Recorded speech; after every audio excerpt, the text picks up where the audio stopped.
सभी को नमस्कार। स्टोरी टेलर में आपका स्वागत है। एक बार की बात है, एक किसान था। वह बहुत गरीब था, लेकिन वह बहुत मेहनती था। वह अपनी छोटी सी जमीन पर खेती करता था और अपने परिवार का पालन पोषण करता था। एक दिन किसान खेत में काम कर रहा था कि उसे एक सांप दिखाई दिया। सांप बहुत बड़ा था और वह बहुत जहरीला था।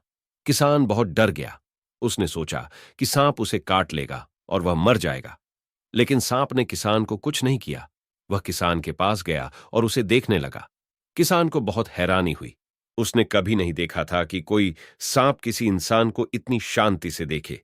किसान को सांप से कोई डर नहीं लगा। उसने सांप को अपने हाथ में उठा लिया और उसे अपनी झोली में रख लिया। किसान घर गया और उसने सांप को अपनी पत्नी को दिखाया। किसान की पत्नी भी सांप को देखकर बहुत हैरान हुई। उसने पहले कभी इतना बड़ा सांप नहीं देखा था, लेकिन वह भी सांप से नहीं डरी। उसने सांप को दूध पिलाया और उसे अपने घर में रख लिया। किसान और उसकी पत्नी ने सांप का बहुत अच्छा ख्याल रखा। उन्होंने उसे दूध और फल खिलाए। उन्होंने उसे अपने घर में रहने के लिए एक सुरक्षित जगह दी। कुछ दिनों बाद सांप बीमार हो गया। किसान और उसकी पत्नी बहुत परेशान हो गए। उन्होंने सांप को ठीक करने के लिए हर संभव कोशिश की, लेकिन कुछ भी काम नहीं आया। सांप की हालत दिन ब दिन बिगड़ती जा रही थी। एक दिन सांप मर गया। किसान और उसकी पत्नी को बहुत दुख हुआ। उन्होंने सांप को अपने खेत में दफना दिया। कुछ दिन बाद किसान को अपने खेत में एक सोने का डिब्बा मिला।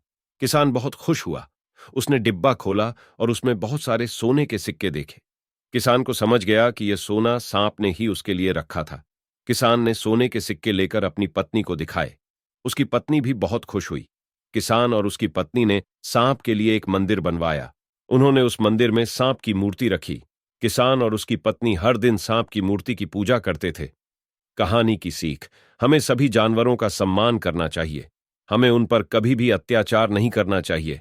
भगवान हमें हमारे अच्छे कर्मों का फल जरूर देते हैं। अंत तक देखने के लिए धन्यवाद।